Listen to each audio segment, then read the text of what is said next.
Hello and welcome to FinTech Impact. I'm your host, Jason Pereira. Today I show you Brian Abatemarco, founding head of sales for Nexhelm AI. Nexhelm AI is, big surprise, an AI company, but one specifically focused on helping advisors with workflow and getting stuff done effectively. And with that, here's my interview with Brian. Brian, thanks for taking the time today. Yeah, thank you. So Brian Abatemarco of Nexhelm, tell us about Nexhelm. Yeah, so Nexhelm, we are an AI platform for financial services companies.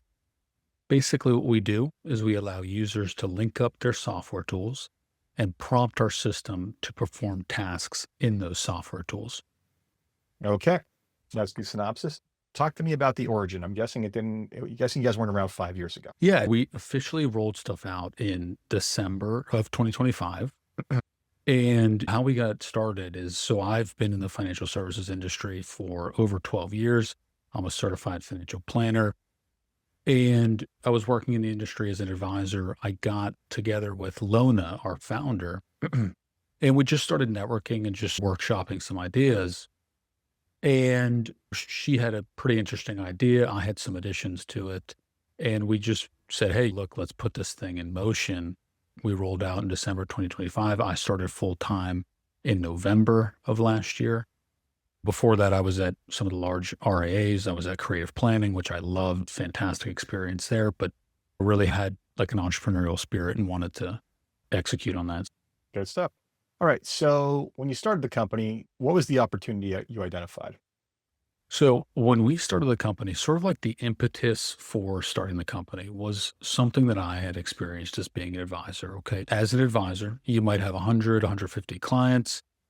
And at least for me, I was always concerned like, okay, I have maybe 1 to 2 tasks per client.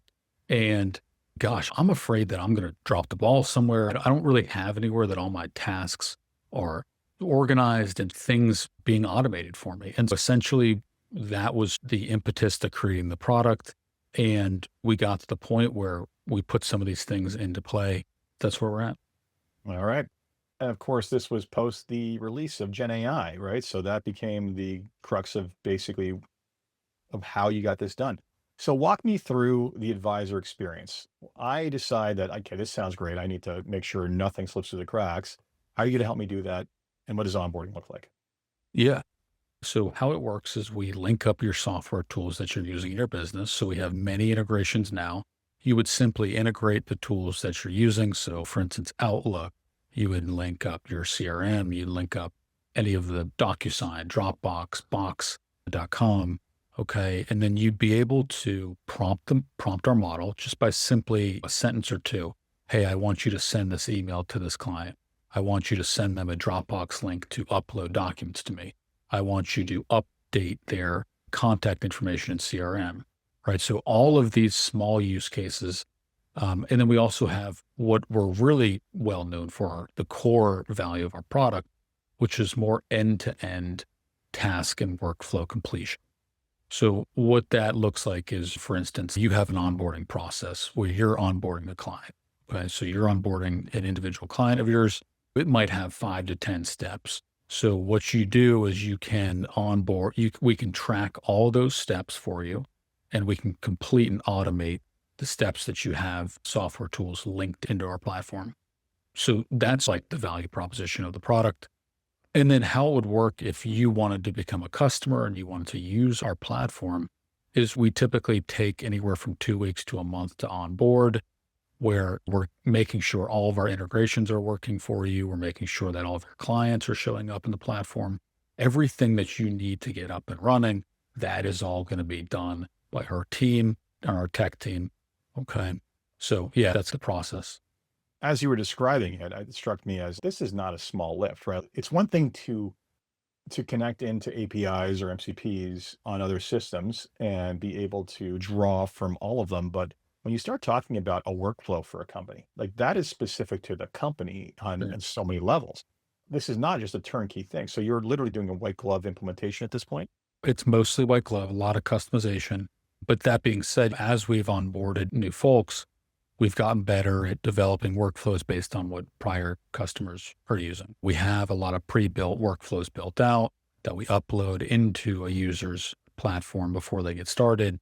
So a lot of the workflows are different in small ways, but similar in the main core functionality that they accomplish. Okay, fair enough. That's not surprising. There's been entire companies that stood up based on just giving advisors workflows for when they didn't have one or creating best in class ones.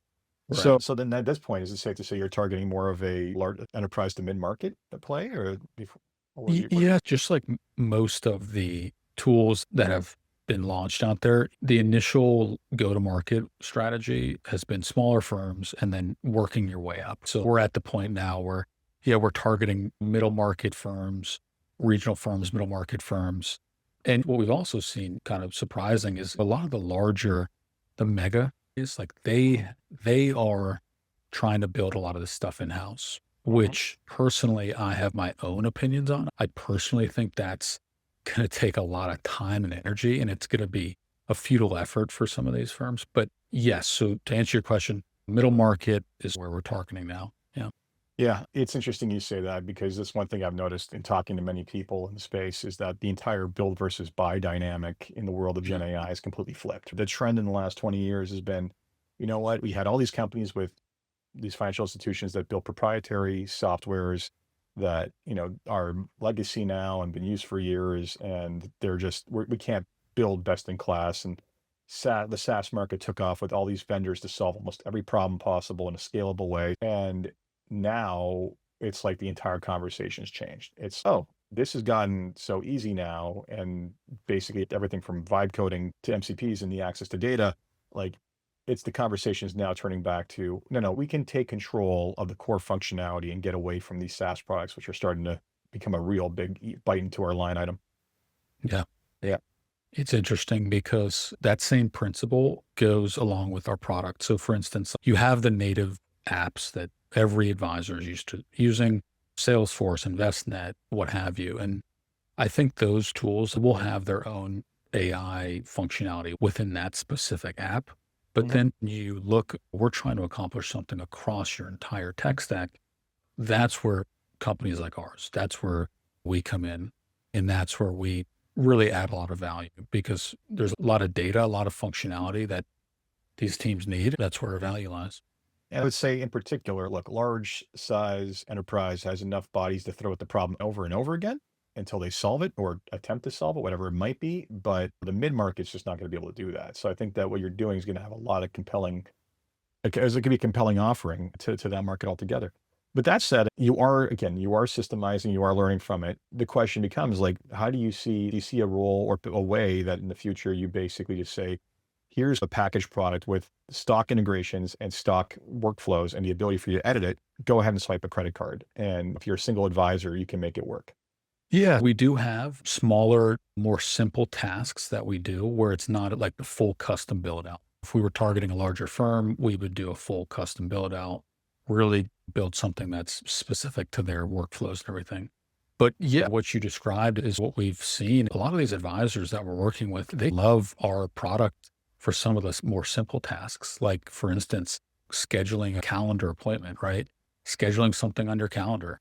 Like before, you would have to go and look at your calendar, find some dates and times that worked, looking, okay, this date works, this time doesn't. Okay.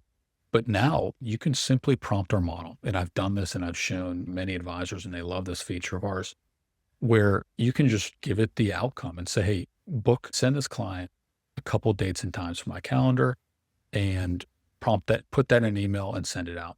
And our tool will literally create that email for you. You can go work on other stuff. You put the request in, you go work on other stuff, you come back, it's all ready for you. You take one look at it, you can edit stuff, and then you send it out. It's extremely impactful. Good stuff. All right. Give me some examples. I'm going to put you on the spot here. Give me an example of a complex workflow that when people hear you can do this, they're like, okay, you can actually pull that off. It's funny you mention that because that has been one of our main objections is people literally not believing what we're saying. It's too good to be true. And we literally have to show them like, no, we're not kidding. This is what we do. So yes, one example of that, the biggest, I would say, heavy lift that advisors are working on is onboarding clients, right? You're onboarding a new client. It's a super burdensome process. There's many, many steps from as simple as emailing a client, letting them know, okay, hey, we've got your documents. Here's what's next, to actually taking those documents, saving them in a file. So that would be an example of a heavy lift workflow is, okay, we are taking you through steps 1 through 12 in your onboarding process. And not only that, but also coordinating with other folks in your team. So for instance, when I was an advisor onboarding clients, and you know this too, things get lost in translation. Hmm. Stuff gets lost and you have to go looking for it. Where are we at with this client? Did we transfer these things in? Did this all come in correctly? And so that is a huge pain point for advisors. And that's something that we really have focused and honed in on pretty hard. So that's one example with the onboarding stuff. Another one that I really like is we have a feature on our website, task schedules. We can schedule tasks to occur automatically. So, like for instance, you can have us monitor your email. And if a client sends an email with some attachments in it, it can automatically extract those attachments and save them in that client's Google Drive. So something that, would be a couple minutes of your time just done automatically for you. So that's been a pretty nice one. And then you can get really crafty with these things, right? You can have it extract the email attachments, then review the attachments and send you or the client synopsis of what the attachment said. So it's very interesting. Like the world is your oyster with a tool like this because it's endless. Like whatever you can describe and think of, you can prompt our model. Now, whether it accomplishes it, that remains to be seen. But if it needs more information, it will ask you and it will create the task and loop in whoever it needs to loop in. But it's very, very endless. It's an endless tool. Excellent. So that's where you're at right now. And you gave some interesting examples there. Hey, not only do we have this, here's a quick summary of what you sent us. That's pretty fantastic. Talk to me about where you see it going. So it's very interesting. Like, where we're at now, we almost believe that we're maybe creating like a new ether of this sort of automation tech in wealth management because some of the other competitors, we do things a little bit differently than them. So we really can't be put in the same bucket as like the Zocs and the Jumps out there. Okay. But we do things really well. And so we're like, are we our own animal in this other ether of the industry? We think we are. And personally, where I think it's heading is I personally think that we're going to see a lot of change in terms of like small tasks, how advisors are accomplishing small tasks. And I do genuinely feel like they're going to use a tool like ours, right? An email tool that automates emails, prompts emails for you. It's just an easier, more efficient way of doing business. I think you're going to see a lot of small use cases happen easily because they're smaller, they're easy to adopt. Folks can understand it very easily. The larger workflows, like we will do those for the larger companies, and that'll be a very custom job. But what I think is going to happen is you're going to see two sort of dichotomies happen where we're doing smaller tasks for more individual advisors, and then the larger workflows are being built out custom for the larger firms. Curious, because this is a question I've had with other AI companies in the past. How much of your development is being guided by what people are prompting you to do that you never expected? That's one of the parts about our product that we really love is the customers that we're working with are really good about telling us, hey, here's a new thing that we can do. Can you build this for us? And the answer is always yes, by the way. We put a lot of this stuff into production. It works really well. And then we just copy and paste with other customers. So it's really, we talked about effectively like an economic moat.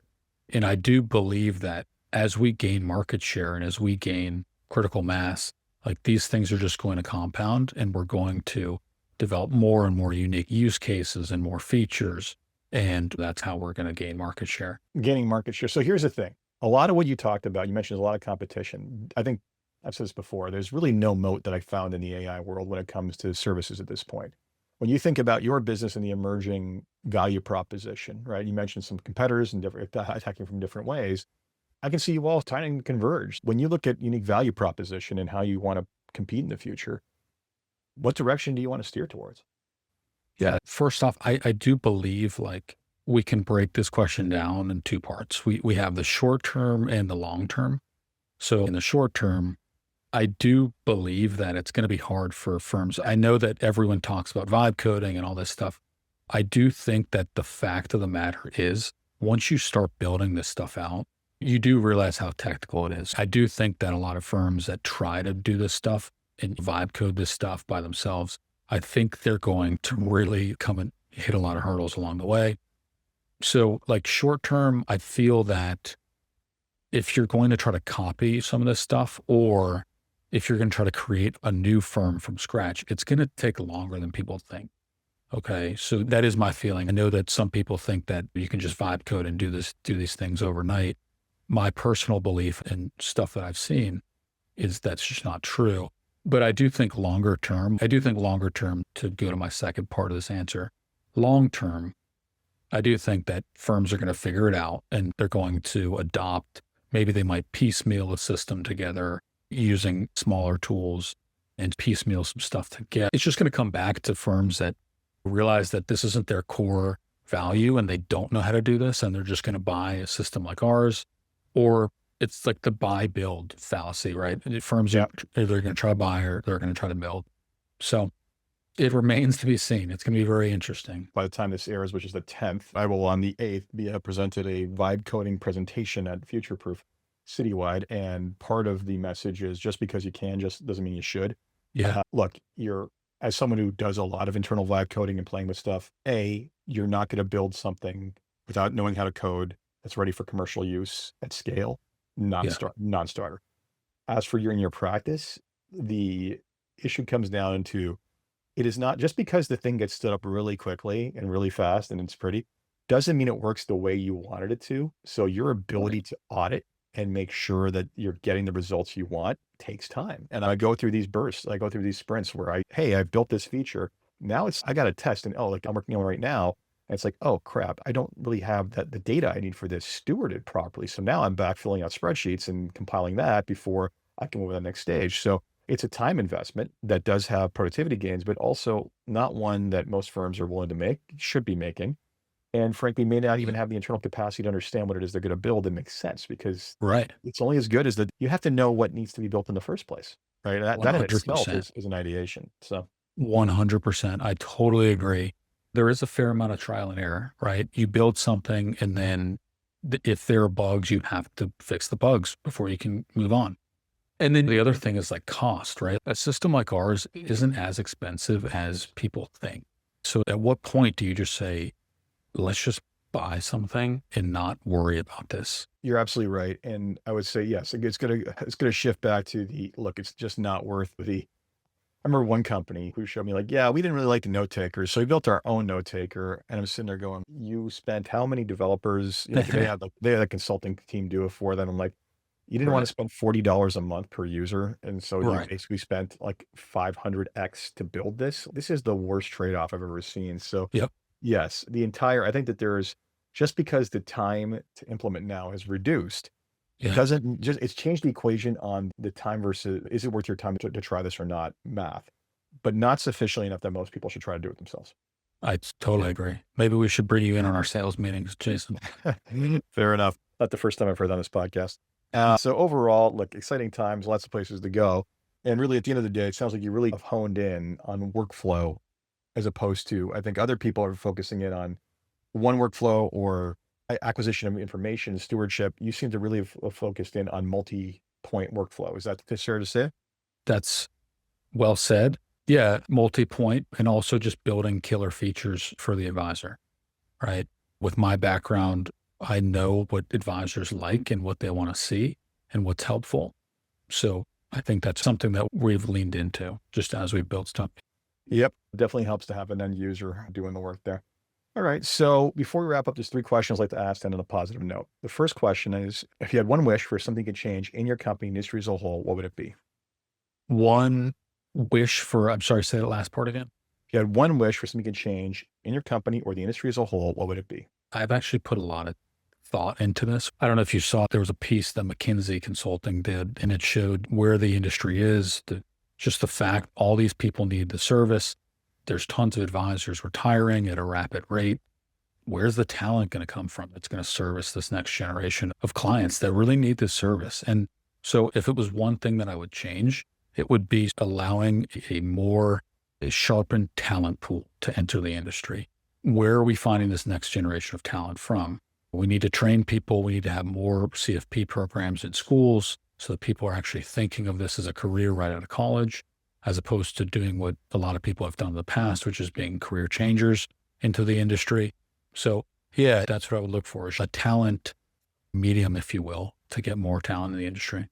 Yeah, I will say, I think it's specifically in the US happening. You guys have I think you have more financial planning programs in the US than probably every other country combined at universities. So consider yourself well into that journey. And I suggest you take a look at what Josh Brown wrote several months back called "You Can't Stop What Comes Next" or something like that. And it was about Yeah. how even he's being asked to talk to friends' kids about a career in wealth. And these are people graduating from Ivy League universities. So the reality is, as opposed to career changers and whatnot, we're starting to attract the best and the brightest young people.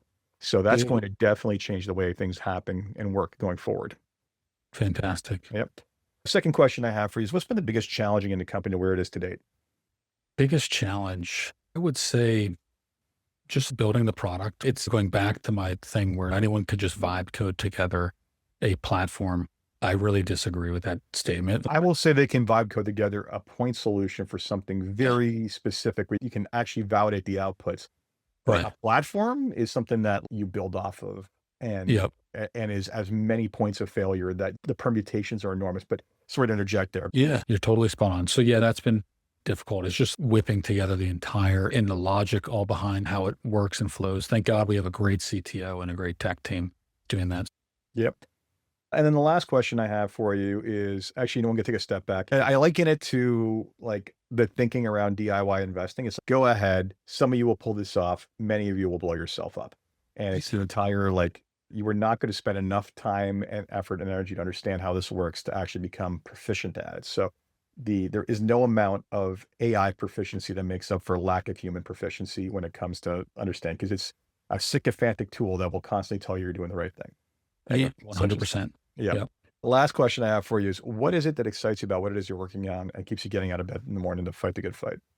Yeah. Bringing this incredible new technology to the industry that I love, right? Like bringing AI intelligence to the financial planning industry. I've spent over 12 years in the industry, certified financial planner, bringing this to the industry in a responsible way and making sure that it actually adds an impact for the wealth management industry and advisors and ultimately clients. That's a big thing for me. Excellent. Brian, thanks so much for taking the time. Very much appreciated. Thank you. Thanks, Jason. So that was Brian Abatemarco of Nexhelm AI. If you're a company looking to better integrate its workflows and do so in an intelligent way that's actually proven to work as opposed to fiddling around in the dark yourself, by all means, please reach out to Nexhelm. As always, if you enjoyed this podcast, please leave a review on Apple Podcasts, SoundCloud, Spotify, or wherever it is you get your podcasts. And until next time, take care.